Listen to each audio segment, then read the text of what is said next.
بسم اللہ الرحمن الرحیم۔ السلام علیکم سامعین۔ محمد رفیع کی پیدائش 1924 میں امرتسر کے ایک گاؤں کوٹلہ سلطان سنگھ میں ہوئی، لیکن ان کا بچپن اور جوانی لاہور کی گلی کوچوں میں گزری۔ عمر عزیز کے ابتدائی 9-10 برس وہ اندرون بھاٹی دروازے کے مردم خیز علاقے میں رہے، جو ناموروں کا گڑھ تھا۔ اس کے بعد سن 1942 میں بمبئی جانے تک بلال گنج میں رہے۔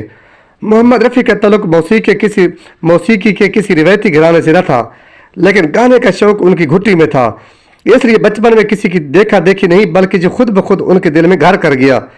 پہلی آواز جس نے محمد رفیع کو متاثر کیا وہ ایک فقیر کی تھی جو ان کی گلی میں آتا، اس کے ساتھ وہ دور دور تک نکل جاتے تاکہ زیادہ دیر تک اس کی سریلی آواز سے محظوظ ہو سکیں۔ جس گیت سے سب سے زیادہ ان کے دل کو چھوا اس کے بول تھے کھیڈن دے دن چار۔ محمد رفیع کے گھر والوں نے جان لیا کہ ان کا جی موسیقی کے سوا کسی کام میں نہیں لگتا۔ وہ اسے شوق فضول جانتے، کیونکہ جس ماحول میں وہ زیست کر رہے تھے وہاں گانا بجانا ذریعہ عزت نہ تھا۔ انڈیا ریڈیو لاہور اسٹیشن کے میوزک پروڈیوسر جیون لال منٹو نے محمد رفیع کی آواز سنی تو ریڈیو کے دروازے ان کے لیے کھل گئے۔ آواز کا جادو جگانے کا موقع تو ملا ہی، بڑے بڑے گویوں کے سامنے زانو تلمذ طے کرنے کے مواقع بھی میسر آئے۔ سن 1937 میں کے ایل سہگل کی لاہور آمد شہر کی ثقافتی زندگی کا اہم واقعہ ہے۔ عظیم گائک کو سننے لوگ جوک در جوک منٹو پارک میں پہنچے، جن میں 13 سال کے محمد رفیع بھی شامل تھے۔ پروگرام کے بیچ لاؤڈ سپیکر میں خرابی پیدا ہوئی اور سہگل نے گانا بند کیا تو مجمع میں بے چینی پیدا ہوئی، جسے فروغ کرنے کے لیے منتظمین نے محمد رفیع کو سٹیج پر چڑھا دیا۔ اب جو انہوں نے گانا شروع کیا تو سامعین شانت ہو کر بیٹھ گئے۔ عام عوام کا مشہور ہونا عام صحیح، لیکن اصل بات اس آواز کی ندرت سے کہ ایل سہگل کا متاثر ہونا تھا، جنہوں نے اس موقع پر رفیع کے مستقبل میں نامور گلوکار بننے کی پیش گوئی کی۔ محمد رفیع کی آواز کی خوشبو رفتہ رفتہ پھیل رہی تھی، بس وہ کسی بریک کی تلاش میں تھے۔ وہ لمحہ بھی آن پہنچا۔ میوزک ڈائریکٹر شیام سندر نے ریڈیو پر ان کا گانا سنا، آواز بھلی لگی تو انہوں نے پنجابی فلم گل بلوچ میں محمد رفیع کو چانس دلا دیا، اور یوں 28 فروری 1941 کو ان کا پہلا پنجابی گانا ریکارڈ ہوا۔ اس سے ان کی شناخت کا دائرہ وسیع ہوا۔ اداکار ناصر خان کو محمد رفیع کی آواز اچھی لگی تو انہوں نے نوجوان گلوکار کو بمبئی چلنے کی تاریخ دی، جو برصغیر میں فلم انڈسٹری کا سب سے بڑا مرکز تھا۔ محمد رفیع بمبئی جانے کے لیے مچل رہے تھے، لیکن گھر والے اس معاملے پر لے تو لال سے کام لے رہے تھے۔ تام شوق کی جیت ہوئی۔ وہ بمبئی پہنچے تو بڑے گلوکاروں کا طوطی بول رہا تھا، سب سے بڑھ کر کے ایل سہگل کا، لیکن وہ اتنا بڑا ٹیلنٹ تھے کہ ان کا ابھرنا طے تھا۔ محمد رفیع نے نور جہاں کی یہ کرم فرمائی ہمیشہ یاد رکھی۔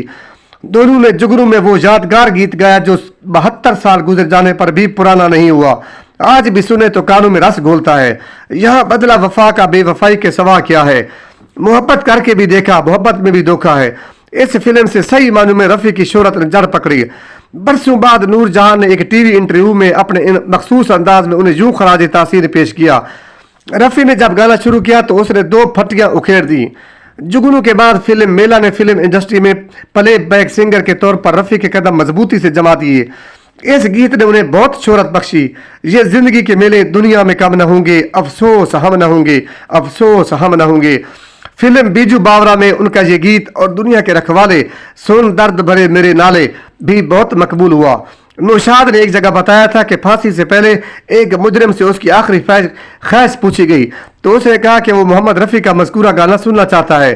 اس کے بعد محمد رفیع کی شہرت کے چراغ کی لو بڑھتی چلی گئی۔ ان 6 گانوں پر انہیں فلم فیئر ایوارڈ ملا۔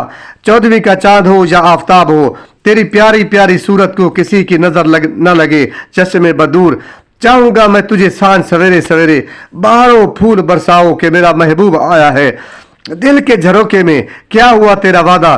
ان کے سوا بھی بہت سے گانے لوگوں کی یادوں میں محفوظ ہوئے، جیسے فلم نیل کمل کا یہ گانا بابل کی دعائیں لیتی جا، جہاں تجھ کو سکھی سنسار ملے، یا پھر نصیب در پہ تیرے آزمانے آیا ہوں۔ فلم دلاری کا یہ گانا بھی بہت ہٹ ہوا۔ سہانی رات ڈھل چکی نہ جانے تم کب آؤ گے۔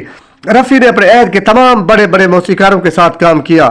بڑے بڑے فلم سٹاروں پر ان کے گانے پکچرائز ہوئے۔